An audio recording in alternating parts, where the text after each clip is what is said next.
Welcome to New Life Live, the premier place to receive free advice from Christian psychologists and counselors for the mental, emotional, relational, and spiritual challenges you face. Since 1988, we've offered compassionate responses that combine God's truth with proven psychological principles to guide you toward healing. Our phone lines are open. Call us now at 1-800-229-3000. Help is just a phone call away here on New Life Live. Hello, I'm Brian Perez, and we love that you're listening, love that you're watching. We're going to be here this hour to talk to you about whatever it is that you're going through. And here to help you do that, we've got licensed marriage and family therapist JJ West. Hi, JJ. Hey, Brian. Great to be on with you today. Yeah, great having you here. And in the studio with me is Dr. Jill Hubbard. She's a clinical psychologist. Jill, what's on your mind to start today's program? Hello, guys. How are you today? Doing well, thanks. Okay, well, something I was thinking about, I heard someone talking about when our hearts are hardened versus our hearts being humble. And I started thinking about these ideas and how often we hear about them from church in spiritual circles, right? And we think about when Pharaoh's heart was hardened, right, against the Israelites and all the plagues that he went through, or we think about Judas and him believing, but then not really believing and betraying Jesus. But I wanted to look a little bit at, okay, so how does this manifest, in our day-to-day lives? Most of us as Christians wouldn't say we had a hardened heart. We're not turning from God. But how does it show up in our relationships? And so sometimes, and I think about this a lot when I'm working with couples, because that's where you often see people digging in their heels and holding on to what they think is right. And so, and when we do that, we have moments of a hardened heart. Now, there's reasons for that. People get triggered. They've got childhood stuff. Their spouse is doing something. And so there are psychological reasons, and sometimes they need to hold on to themselves, and that's the only way they know how. But in our relationships, when we come from a position of hardening our hearts against another person, we are not coming from a place of being humble and open. And I always remember from years ago, Henry Cloud saying that if you always have to be right, then you're going to be left. Right? And I always thought that was very profound, because if you always have to be right, then you're telling the other person they get to always be wrong. And who wants to sign up for that, to always be wrong? So I think a hardened heart is we're resistant, we're not open to listening to another way. It doesn't mean we have to give up what we think, but are we open to listening and allowing someone else to also have an opinion, a thought, a way of doing something? So being humble is being open to listening and not being overly invested in having to be right. Like maybe you're both right. Or maybe there's part of what you're saying is right and part of what the other person is saying is right. And then you both have a part that's wrong. Right? And so, and how it goes together. So certainly when we look at a hardened heart, there are things like when we willfully sin, we do something we know is wrong. Now, maybe it's because we're caught up in an addiction, or, right? There's more reasons and there's more layers to it. It's not that simple. But that's one of the ways our heart is hardened, because it gets in the way of our relationship with God and our relationship with our loved ones. Yeah. And so, always more to share, but there's the music. There's the music. Can't do anything about that. Well, actually, okay. I could just walk out of the studio and stop the music, but that wouldn't be good. Nobody would like me for that. Not the higher ups, that's for sure. But we will continue this conversation here with Dr. Jill in a little bit, and we would love to hear from you as well. And JJ West can chime in on this conversation as well about having a hardened heart. Yes, JJ, we're going to hear from you too here on New Life Live. Hey, thank you so much for listening today and for watching. Remember to tell your friends about us. If you enjoy the program, if you've gotten anything out of it, your friends can too. So tell them about us. newlife.com is our website. My husband and I just found out that my son is having sex with his girlfriend. She's 18. I was addicted to pornography since high school. We did some research and discovered that men ages 18 to 25 were being challenged with their sexual integrity, and we wanted to provide a way for them to get some help. And they were interested in a 12-week course, Every Young Man's Battle, helping men deal with sexual integrity. And if you are of that age group, or if you know somebody in that age group, a man who maybe porn has gotten a hold of their life, maybe multiple sexual partners, whatever the struggle is, we want to help them in these early years. Join a shame-free community beginning April 7th to help you become the man of integrity you aspire to be. Call 1-800-NEW-LIFE. That's 1-800-639-5433 or online at newlife.com.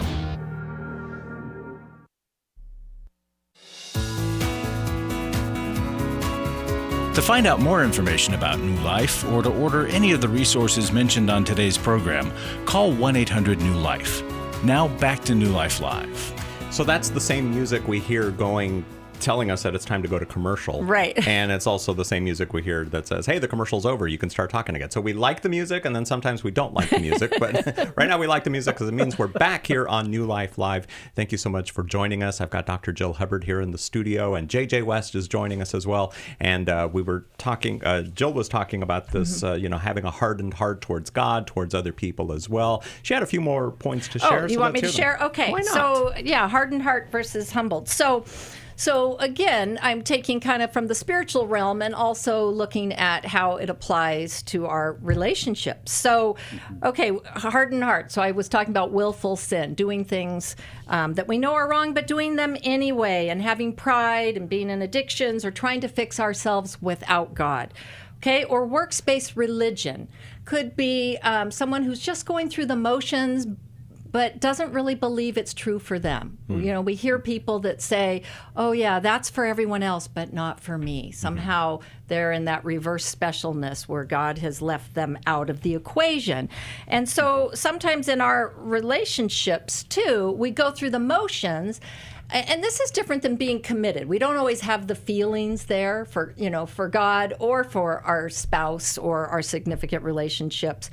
But sometimes we're just going through the motions, and it's like, okay, love isn't really for me, closeness isn't really for me, it's for everyone else. When really we're kind of resigning ourselves instead of let's dig in and find out why. And then there's unforgiveness, right? That creates a hardened heart. When and it's so, when people do things to you that are horrific, it is really hard to forgive. And those feelings of I can't let them off the hook, right? They hurt me way too much.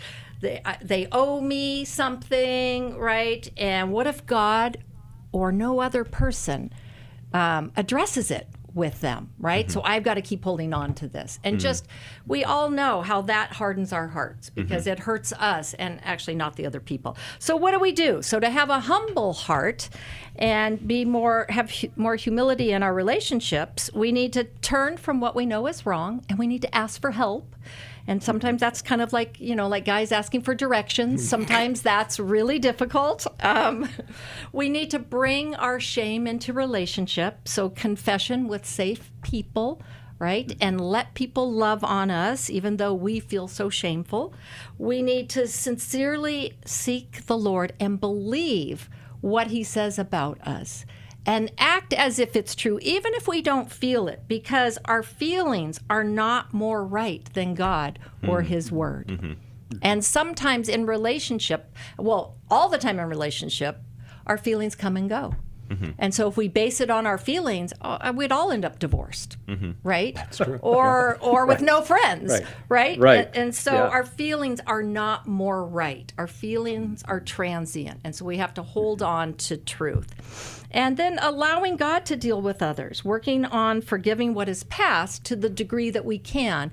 And as we say in lots of shows, it's not the same as trust or reconciliation, but we do our part. JJ, what do you think? So those are a few thoughts. Yeah, I mean, I love that, and it's so important for us to be checking our hearts.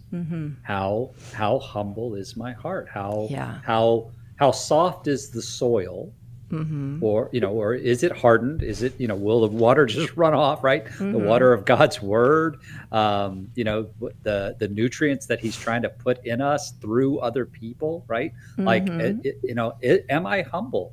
I always go back to Philippians 2, Paul's instruction to the church in Philippi, that their attitude should be the same as that of Christ Jesus. He says to consider others better than yourselves, right? Like I'm not going to be the center of my universe.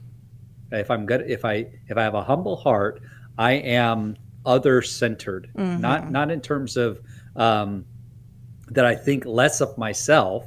Yeah, it's not that I about think of myself less. Right. It's not have low self-esteem, right? Because low self-esteem is still self-focus. Exactly. I'm not going to be the center. I'm going to focus on other people around me, how I can serve and care for them, but also how I can hear and receive from them. What is it that they have to teach me? What is God trying to show me through them? So to your point, or am I always right? My way is the best way, no matter what. My way or the highway, humble, right? Yeah. Yeah, you never win when that's your attitude. When you dig in and harden like that. We often talk about the book Boundaries, and let me ask you this. So when it comes to, isn't it good sometimes maybe to have a hardened heart just in case you don't want to get hurt again, for example? So we are told to guard our hearts, right? Yes. Proverbs 4:23, right? Because they influence our lives. So guarding your heart, I think, is different than having a hardened heart. So guard is different than hard. And also healthy detachment that they teach in like Al-Anon and 12-step groups is a way of putting some emotional distance, but still being in relationship and still caring. It's just not taking other people's behavior personally, right? Or taking on a codependent stance with them. So I think that's different. Slightly different. Yeah, I would say that the big difference is when I'm setting a boundary with a particular person and with a particular behavior or circumstance. That's different than hardening my heart. If I harden my heart, what I do is I wall myself off to where I'm not accessible to anyone. It's not that person who abused me and I'm putting up a boundary with them. It's I'm never going to let anyone hurt me again. Now I've hardened my heart instead of guarding my heart. Guarding my heart would be to set the boundary to say, I'm not willing to be in a relationship with you when you abuse me. Guarding my heart would be to be clear about that boundary with that person or that circumstance, but I'm still open to receiving from others who are healthy. Well, hardening my heart would be I'm never going to be love or be that vulnerable with anyone. Right. It's kind of like making a vow that then gets played out. Right. And it's that. And we see this today so much. There are so many hardened hearts when it comes to what's happening in our world. Yeah. Right. And do we allow other people, again, to talk and have another opinion? And can we have dialogue? Or are we going to just not listen and not hear where another person might be emphasizing a different aspect of an issue? Yeah. Right. This shows up so much in politics. Yes. Right? That's what I was kind of saying. Somebody has a different political view than me. And so I shut them out, right? I'm not humble to say, you have anything that you can share with me, anything I can learn from you. No, you're on the wrong side. So I can't listen to you, right? Our side is right. And that's just another, go ahead. Well, I had that experience recently at a Bible study where I thought we were having a theological discussion and it kind of went slightly political. And I was really surprised the other person was not open at all. And it really kind of took me back. Like, no, I'm not going political here. I thought we're talking theology. And yes. And then the stance was surprising to me, right? Yeah. How in certain arenas we can have a hardness of heart. Yeah. Did you guys hear about this reality show? I don't have time to watch reality shows, right? Yeah. But I saw this thing recently that's gone viral, and it's one of those, marriage kind of thing where you're going to date people and then you'll find the one or whatever. So I guess there were a couple of episodes where at the altar, these two people were about to get married. And the woman, Oh, while I've they're heard exchanging of vows, this. yes, while they're exchanging vows, she says, you know what? I love you, but I can't do it. And it turns out that it was because the man in the relationship, 2 different relationships, was, I guess, a little too conservative, and he was not in the same boat as the woman was. And they didn't figure that out and before they the did, yeah, altar? that's what didn't, yeah. Like and what? So everybody, commenting on the post was, well, he sure avoided a bomb. If he had married this woman, this would have happened. So it's good that he got out of he needs to count his blessings, cut the loss, and move on. But then I'm thinking, no, how could they have not discussed this before? Not that you want to talk about politics when you're dating or anything, but in this day and nowadays age, you kind of need to. Yeah, because this was divisive enough for her to say at the altar. Yeah. I mean, lots of people are saying they were doing it for show and everything. That's a problem but with the show, too. Yes, exactly. It's too quick, yes, right? Yes, but so here was this, they should have had the discussion beforehand, and they didn't. Well, and that's about faith, right? You want someone that you are more like-minded with, not a clone of, right, but more like-minded of, and certainly in faith. Right? Right. Being if you're unequally a strong, yoked. You don't want to be unequally yoked. And even as a strong, grounded Christian, even if the person has just become a Christian, right? You might want to give it some time because you still are, some people say, unequally yoked in terms of being seasoned and having walked with the Lord. Yeah. So, JJ? Yeah, I mean, it's about values, right? It's not a particular political viewpoint or not. It's if you haven't discussed what your primary values are and you're at the altar exchanging vows, something has gone way off in this ordeal. Like, no, of course we have to be discussing those things long before we get to the place where we're saying I do or I don't. We have to be having all of those conversations. I mean, that's where it's self-promoting, but that's where good premarital counseling comes into play. Oh, yes. Yeah. Is that if they haven't already, a good therapist is going to walk them through, okay, here are some places where you have different values and how are you going to reconcile that? Because if you can't, let's not go all the way to invitations have been sent. We're standing in front of the church and now we go, you know what? I think this is going to be too hard. I don't think I want to do this. Well, Right? Right. And the time for disclosure is certainly not at the altar or the night before. No. Right? No. The Not time even for 2 nights before. Yeah. Like you don't want to find out that, you slept with my best friend, while we were dating, or you have a porn problem, or you've got a drug issue. You don't want to find those things out when you're already, ready to walk down the aisle. Yeah. That needs to happen long before. Well, as you said, it makes for good eye-catching TV. It sure does. Yeah. But it makes for terrible basis of a relationship. Yeah. Right. I would imagine if we did a survey of all of the relationships that started through reality TV, I would guess it's not a high success rate. That's just my guess. And I don't reality know for sure. TV is not really reality. No, not at all. In fact, if you got married entertainment because you were on a reality TV show and things aren't going so well, we would love to help you here at New Life Live. You can call us or reach out on our website, newlife.com. But the other thing about this, these 2 couples were, it was in one of the comments, or maybe the commentator said it, that sometimes guys, I'm talking to you, it's they just see this beautiful woman who's, and they hope that the politics isn't that big of a deal, so they just kind of brush it off because they're thinking, hey, I'm getting into this relationship and she's great. And but like I said, it's better that they found out now where they stood. They kind of knew before if she was able to draw the line and say, no, we're not going to go through with this, or that she wasn't going to go through with it. But the fact that it wasn't something that you can just agree to disagree on. I mean, that's what politics has become. And a lot of marriages are, could be breaking up because of this, because you can't tolerate the other person's views. Well, and I would say I don't think it's gender specific. I think both men and women are quite capable of overlooking Yes. big red flags Yes. in order big to time. stay in a relationship. Yes. Because, and it could be because of a physical attraction. It could be because of security. It could be because of what it would mean to the community if we broke up. But we all are capable of overlooking terrible red flags and ending up in bad relationships. So know what you're signing up for and realize that it's not necessarily going to change, because if that's your hope, then that's a problem. And in fact, it might get worse.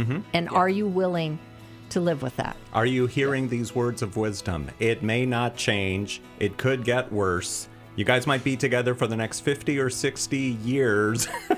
Is this a red flag that needs to be addressed now? That's why we are here at New Life to help you in this situation, whether it's someone that you just started dating or you've been dating for a while. We would love to help you. So call us, reach out to us. Check out our video library on our website, newlife.com. We've got over 600 teaching videos by our radio team and network therapists. You can find that at newlife.com. Melissa, you're next on the phone.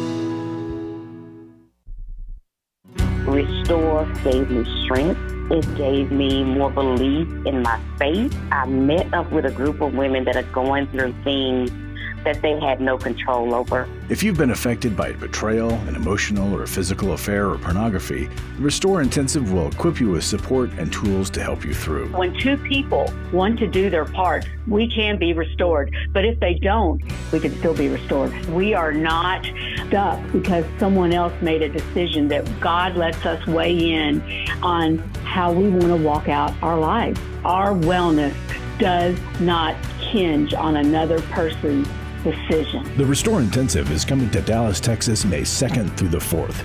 Register online at newlife.com or call 1-800-NEW-LIFE and use the discount code NLL to save $50. I had a great experience at Restore. 1-800-NEW-LIFE and the discount code NLL.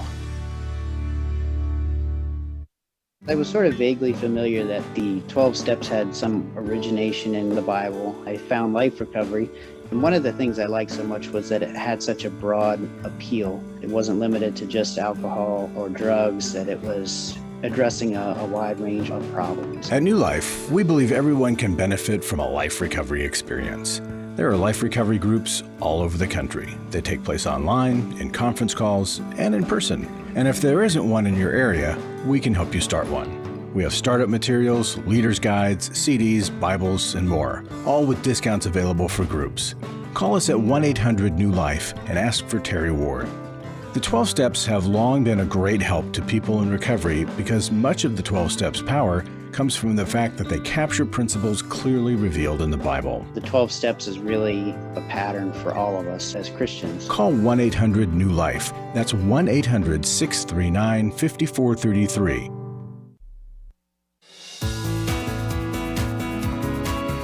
We'd love to hear from you. If you have a question or a comment, call toll-free 1-800-229-3000. Now back to New Life Live. We've been talking about marriage here on New Life Live. It's one of the topics we discuss a lot here on this program, and we would love to talk to you about your marriage. And we've also got an intensive coming up soon. The Intimacy and Marriage Weekend begins on July 25th in Washington, D.C. This weekend can truly change the way the rest of your marriage goes. Here's what one attendee said. This workshop is a game changer. Digging into the core issues of what was bringing havoc into our marriage has been the most beneficial thing we could do to save our marriage. We've been married 33 years, and our marriage was riddled with drama through trauma and conflict. This workshop was a vital key to finally unlock some of the most difficult areas of our marriage. Find out more about it at newlife.com or call us at 1-800-NEW-LIFE. Again, it's happening the weekend of July 25th in Washington, D.C. You won't regret it. And if you're an engaged couple, this is for you too. Again, newlife.com or call 1-800-NEW-LIFE. To the phones we go now. Boise, Idaho, KBXL. That's where Melissa is listening. Hi there, Melissa. Welcome to the program. Hi. Hi. Thanks so much for your phone call. How can we help you? Yeah, I have a problem with my son. Okay. How old is he? He's a nice, kind kid, but, he's 40. Okay. Not really a kid. But he getting in trouble with drugs. He keeps going in and out of jail or prison. And I've been talking to him, on the phone because he calls me. And all I can say is, son, you need to find, a new company, not to go back, to the companies that he's been hanging around with. And he says he knows, but he doesn't do it. Has he gotten help, Melissa, for his drug use? Not that I know. Only when he was in an alternative in prison. It was called, I think it was called a correctional alternative. I don't know if they talked to them about it there in prison, which doesn't look like it's been helping. I don't know if they have like counseling there. But sometimes they have 12-step meetings. Yeah. In prison or Bible studies. And if he's been through a 12-step program, whether it was in prison or not, they would have talked about the need to change your environment, to change your community, because you can't, if you think you're going to go back to the exact same life you've always had, just without the habit, without the addiction, you're going to revert back to the addiction. Yeah. Or maybe you'll replace it with a different addiction, but you're not going to be free of addiction if you try and go back to the exact same life that you've always had. You've got to make some big ticket item changes. And so, well, especially if all your friends are users, if they're all into drugs, that's a losing battle. Right. Yeah. It's way easier for someone to drag you down than for you to pick them up. Yeah. So it's going to be important that if he, even if he's done 12-step before, it's going to be important if he really does want to take his recovery seriously and he wants to take his life back, he's going to need to be in a 12-step group where he's going to be encouraged to make those fundamental changes in terms of those primary relationships. It's also going to help him develop a new community, because now he's developing relationships with people within the group who actually want to change, who actually want to live differently. That's going to be vital. And you know this to be true, but I'll say it anyway. You can't make him want that. Yeah. You can't, we say all the time, right? You can lead a horse to water. You can't make him drink. You can run him around. You can make him thirsty, but you still can't make them drink. There's no way to do that. And so it's really got to be his decision when he finally decides that the pain of staying the same has become greater than the pain of changing. Right? Yes. That's true. And that means like daily meetings. And really committing, at least for a solid year of daily meetings. Melissa, I think for you, and it's so painful to watch our children, our adult kids, as you called him a kid, make choices that don't benefit him. And if it were as easy as you just pointing it out and him going, oh, I never thought about that and changing, that you wouldn't be calling us. I think it's important that you also get help for yourself, because it's so frustrating. And so to have a support system like Al-Anon can really help you know how to respond to him, how to set the appropriate boundaries, how to not get sucked in by some of his pleas. And I think that could be of great benefit. And it also says, look, I'm willing to get help because I don't want to be part of the problem. So that's a good example to your son. A lot of times we just want the addict to get help, but we're not willing to do anything. And we need to change our relationship with the addict as well. Yeah, Melissa, we can continue to talk to you when we come back from the break here on New Life Live. I also wanted to ask you, when your son is out of prison, is he living with you, or what's that situation like? So we'll talk about that when we return here on New Life Live. I'm Brian Perez here with Dr. Jill Hubbard and JJ West. And I also want to talk about, bad company corrupts. Why is it that when people are given a second chance, whether it's being released from prison or something, a lot of times they just revert to those same habits or those same people that got them in trouble to begin with? So what can someone do to change that mindset. Perhaps we can talk about that when we come back here on New Life Live. Hey, thanks so much for listening and for watching. Tell your friends about us too. What a New Life course is it's around a topic led by a professional licensed counselor coach with a small group of 8 or 9 people on a weekly Zoom call. You're going to go through the information, but also connect as a group. Those group processes make all the difference in the world. And so we have created New Life courses so that you can experience that on a weekly basis. Every week you're meeting on Zoom with that therapist. You're going over the concepts as well as connecting as a group. It is so powerful. And it's accessible. Wherever you are, you're going to be able to join us. So you can sign up right away with 8 or 9 slots open. They're going to go quick. And so you want to call today and get registered. Begin your transformation in April with a New Life course. Lose it for life, grief recovery, or divorce recovery.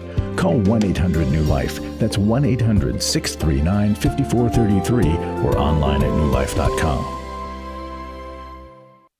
Club New Life changes lives. I think I go way back to listening to New Life, learning so much from it, and then becoming a Club New Life member. Club New Life is a monthly giving family that helps New Life Ministries provide Christ-centered hope and counseling resources to thousands of people. You know, I'm so thankful because you know why I keep giving? Because I keep learning, and I'm so thankful for all the lives that you touch every day and the people's lives. So when I get to still hear the radio show, it's just so encouraging to my heart. When you sign up to support us monthly through Club New Life, you'll make a difference in the lives of individuals and families with godly counsel and connection to help. And you know one reason I give? Because I feel like sometimes I'm hiding behind a counselor's couch listening to all this great information and not paying, so my guilt of this great advice is alleviated by being a Club New Life member. Call 1-800-NEW-LIFE. That's 1-800-639-5433. And together we can help hurting people find help and hope in life's hardest places. Call 1-800-639-5433 to join Club New Life today.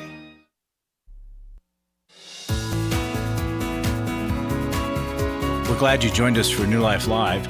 To be a part of the program, call 1-800-229-3000. Now back to New Life Live. And back to Melissa in Boise, Idaho. Thank you for holding through the break, Melissa. So the question I had for you, when your son is out of prison, does he stay with you, or how does that turn out? No, he just goes. Last time he went to a halfway home, and I had to pay for it, and he went and he just stood there for a couple of days, and then he I guess he called some of his friends, so-called friends, because they're not really friends, and he went back to, I guess, using drugs. Yeah. And does he not have to be on probation and check in with a probation officer? Yes, he was in probation, but he was running away and hiding, and because he stayed in different places, and then he finally got caught after a year, and he called me from jail. Because he was back in jail. Yeah. So he's in jail now? Yeah. There in Boise. Yeah. Any thoughts from you, JJ?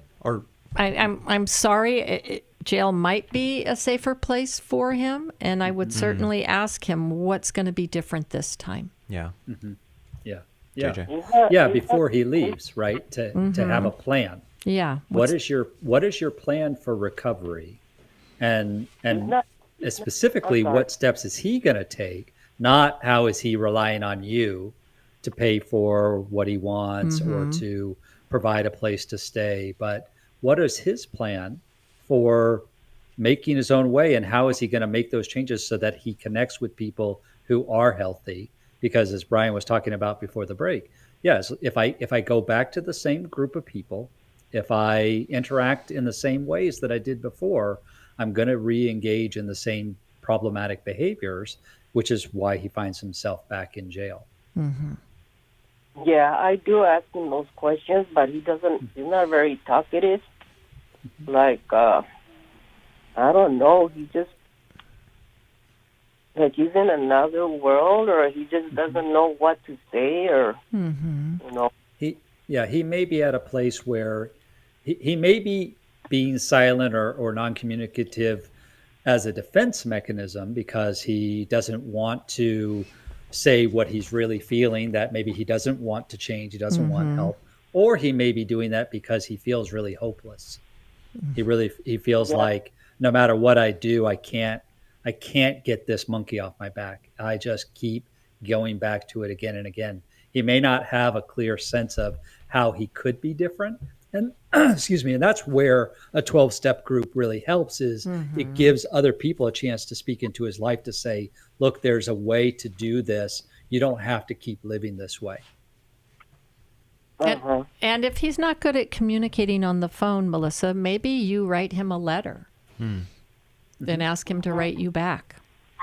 Or, sometimes we can say things. And you certainly were there through his childhood. So what are the hurts that have caused him to, move in this direction? And maybe sometimes we need to name some of those, that you see the hurts that he had growing up as a kid, as a young adult. And that, that we can have compassion for the hurt parts of a person. Yeah. And we can see that they're medicating those hurts. Has this always been an issue with him? How old was he when he started using? I think it was, I'm not very sure, maybe in his teens. Okay. I had problems when he was growing because he diagnosed with ADHD. Yeah. And I didn't want to give him that medicine anymore because I heard that it caused problems, with that, and I thought he was going to get into drugs, and then next thing you know, he turns to drugs. Well, right. And there's a high percentage of people with ADHD that do get into drugs or that are in prison. Not that everybody with the diagnosis does that, but those populations have a high percentage. Yeah. JJ? Yeah. Oftentimes because people are trying to self-medicate, right? They're, okay, I feel this way, and so I'll use alcohol, I'll use illegal drugs as a way to offset what I'm feeling, whether I'm feeling anxious or I'm feeling scattered or I can't calm down or whatever. I can't get anything done. I can't get anything done, and this helps me be productive. This helps me pay attention. It helps me not care. Or it helps me not care about the fact that I'm not getting enough done. Yeah. Yeah, it's hard because, I don't know, I'm not in his shoes, but how he feels.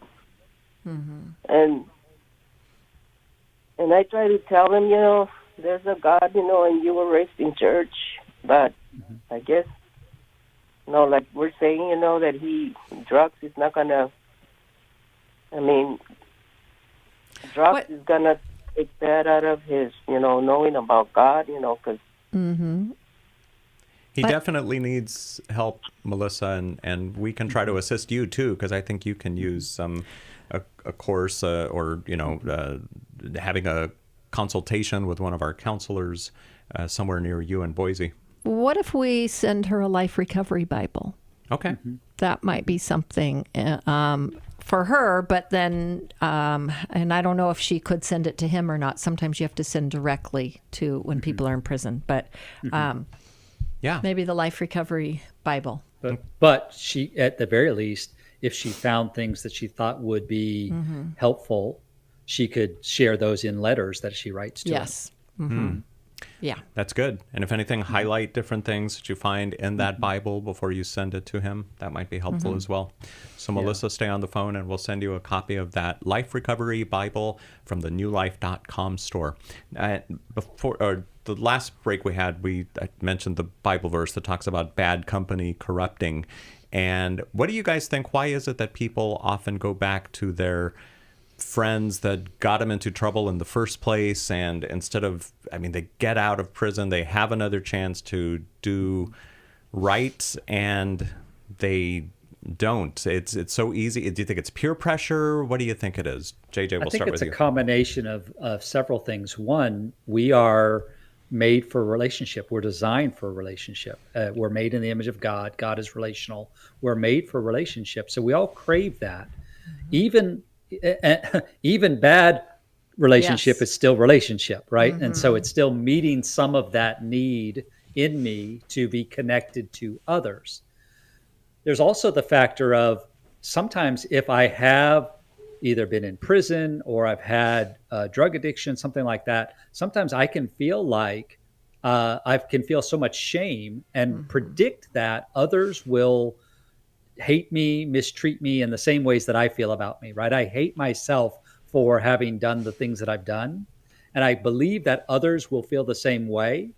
Whereas this group of friends, because I know what they do, they accept me, right? There's most addicts would tell you there's more acceptance at the bar than there is on Sunday morning at church. Yep.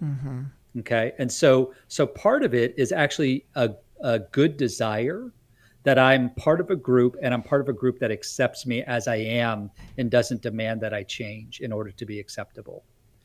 Now, and I think the worse we feel about ourselves, the more we seek lesser companions that won't highlight how bad we feel about ourselves. Right.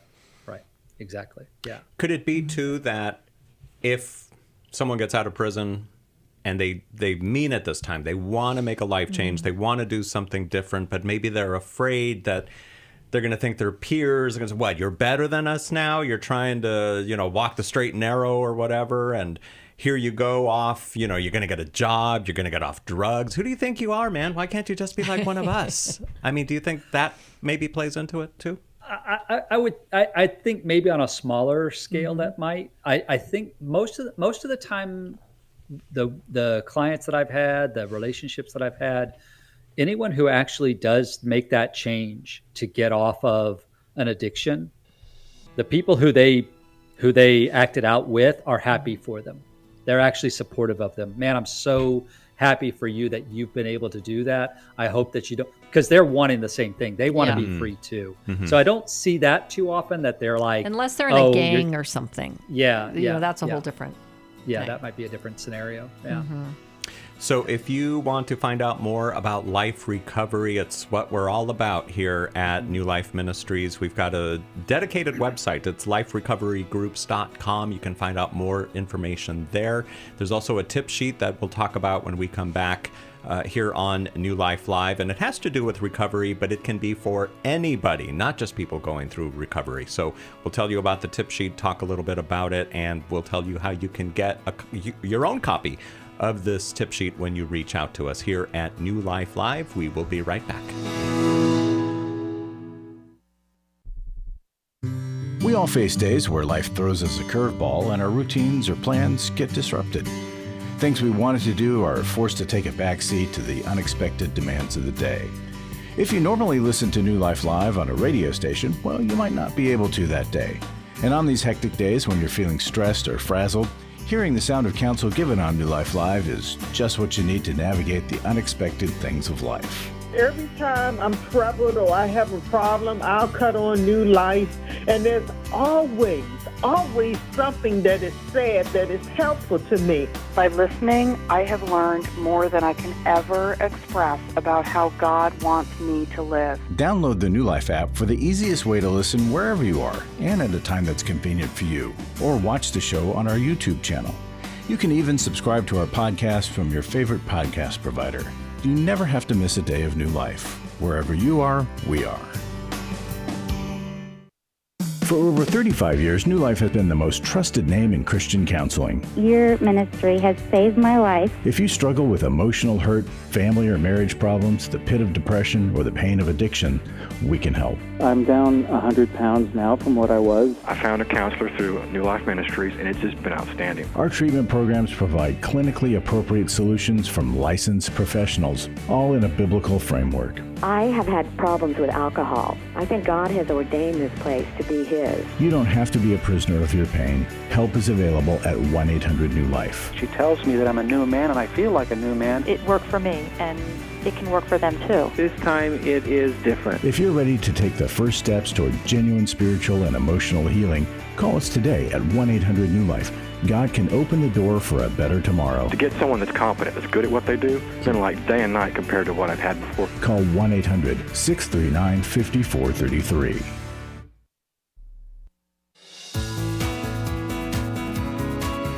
To find out more information about New Life or to order any of the resources mentioned on today's program, call 1-800-NEW-LIFE. Now back to New Life Live. If you are a regular listener of New Life Live, thank you so much, as well as watching us on YouTube and Facebook. And thank you for sharing our program with your friends. And there's a way that you can help us to continue helping hurting people in this world.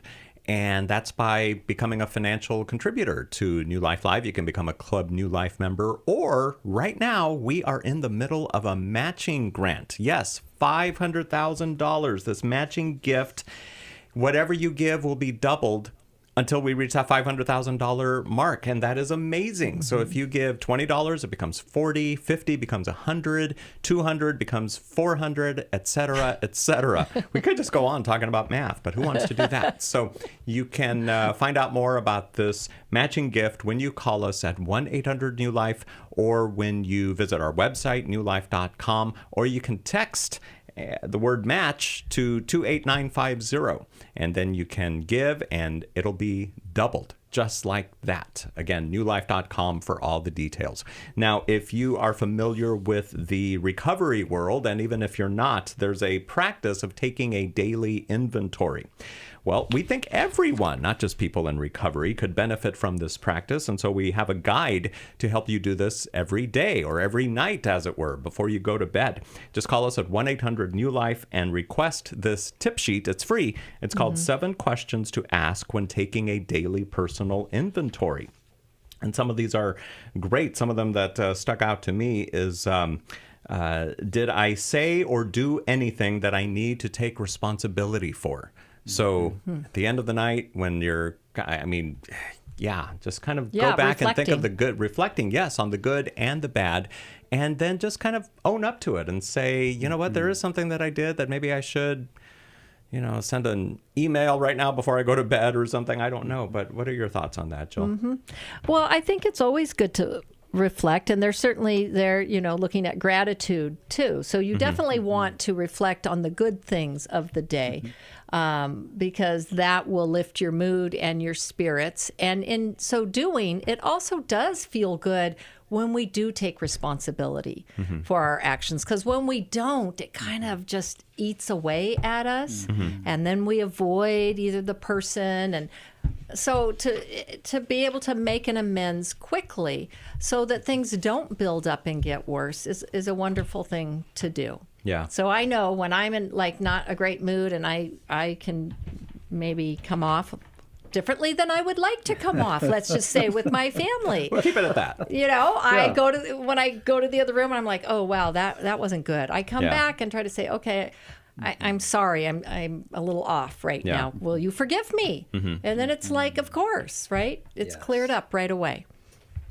Yeah, and I don't have to carry around the guilt and shame of that. Yeah. They don't have to carry around resentment, right? We can be restored, we can be reconciled, which is what Christ calls us to do, right? God gives us the ministry of reconciliation, right? First, he reconciles us to himself, but then he gives us this ministry of reconciliation one to another so we can live in right relationships. You're absolutely right. And, Brian, to your point, this daily inventory for all of us is so important, because we're all so prone to live at this breakneck speed. We lay our head down. We're just stressed about everything that happened that day. We go to sleep. We wake up. We start all over again. And we never actually take the time to reflect on, well, what do I need to change? What are the ways in which either the way I spoke, the way I thought, the way I acted was not honoring to God, it wasn't honoring to myself, wasn't honoring to others.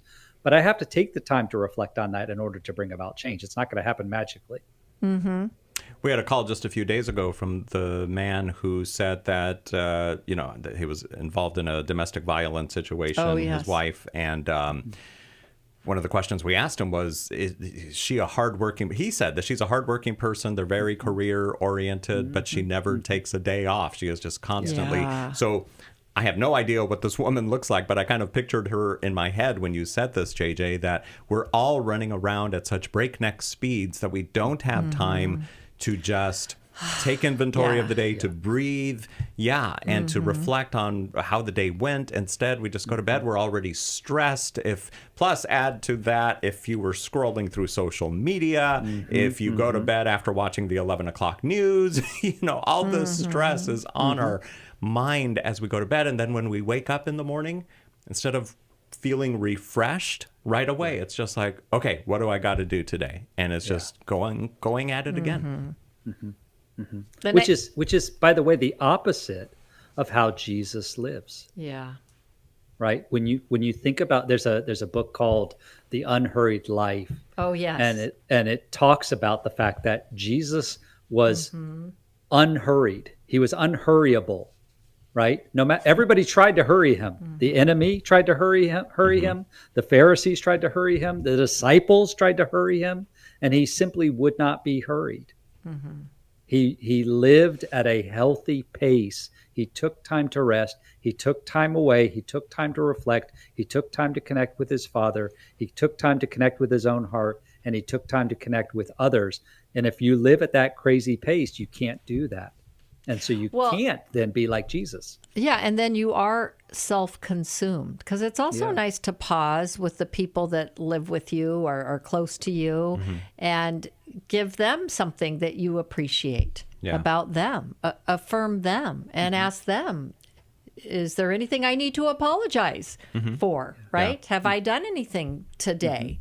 Right? And not let those resentments mount up. But what if that person says, you should already know what you need to apologize for? I mean, I don't know. Then you apologize for not knowing, right? Yeah, there you go. Right. Yeah, that's a good place to start. Please forgive me. Yes. You are going to have to tell me again, because I do want to get it right. Yeah. Yeah.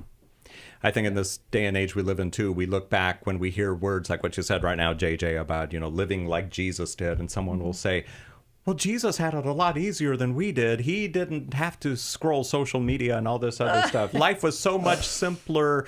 I was talking to somebody yesterday that wishes that, they would have been perfect living in the 1940s or the 1950s. The simpler time where they had to yes, pick their wheat and grind it and make their bread. That's the part we don't talk about. Spin their and own walk everywhere. Fabric I mean, Scripture doesn't bear that out, because John says that if everything was written down that Jesus did, not all the books in the world could contain it. Oh, wow. Yeah. Good point. Yep. Okay, so Jesus didn't have it easy, but he chose to be unhurried, even with all of the demands that were on him. Yeah. Right. And so, we also have lots of demands, but we can still make that same choice. We can still follow the steps of Jesus and saying, I'm not going to be hurried. I'm not going to live at a crazy pace just because this world tells me I should. Yeah. Right. And take a day off. Take a day off. Yeah, and it's okay if you do nothing. Yep. Nothing wrong and with by that. the way, the world will tell you, right? Because whenever we've all heard it, right? We come back from vacation and we're telling a coworker about the vacation. And what do we typically hear? Oh, it must be nice. Must be nice to be able to take that time off. I wish I could do that, but I'm far too important and busy. I can't do that, right? No, of course, take that time off. And even if the world tells you that you shouldn't have done that, don't listen. Maybe that's part of the problem. We all think we're too important to take time off or to, I don't know. Or we can't afford it. Yeah. Right? So much we can. Life is so stressful, must be nice. Yeah. There's a little bit of envy in that. Yeah. Right? Sure. You can afford to go on vacation Right. and take time off, but I can't. Yep. Right? Right. Man, how is it that the program's almost over? We can talk about this for the next hour, but we're going to have to come back tomorrow. Thank you so much for joining us today on New Life Live. So much going on. You can find out about our intensives, our Every Man's Battle intensive happening next month, the Restore Healing After Betrayal for women in Dallas in May, and of course our New Life courses. Those begin in early April. You can find out more at newlife.com. For Dr. Jill Hubbard and JJ West, I'm Brian Perez. God bless you guys. Thanks for listening. We hope this program has helped you by giving you insights for handling the challenges you face in your life. We want you to know that we're here for you, but you also need to know that New Life Live is a listener-supported ministry. To make your donation or to get any of the resources mentioned on today's program, call 1-800-NEW-LIFE. That's 1-800-639-5433 or online at newlife.com. Please join us again tomorrow for New Life Live. Thanks for watching today. We love helping people. I hope you sense that. And we know that there's always hope if you find the right resource. Now, if something we've said to somebody else applies to you, that's fantastic. That's what we're hoping for. But also, if you want to join us directly, you can call 1-800-229-3000 between 1 and 3 Eastern Time, Monday, Tuesday, and Wednesday. Those are the best times to get through. And while you're here on YouTube, check out these other videos that we've done to help people see where they could grow or a different path to take. And if you do that, would you give us a thumbs up on the video and please subscribe to this channel. There are many ways that we can help you outside of the radio program, and it's very hard for some to pick up a phone and dial 1-800-NEW-LIFE. But when you do, we put you in touch with somebody who cares about you, knows all the resources out there, and they're going to find the best for you. There is no reason to struggle alone. I hope to see you tomorrow. Hope you'll invite somebody else to come and join that maybe needs just a little bit of help along the way. I'll see you next time.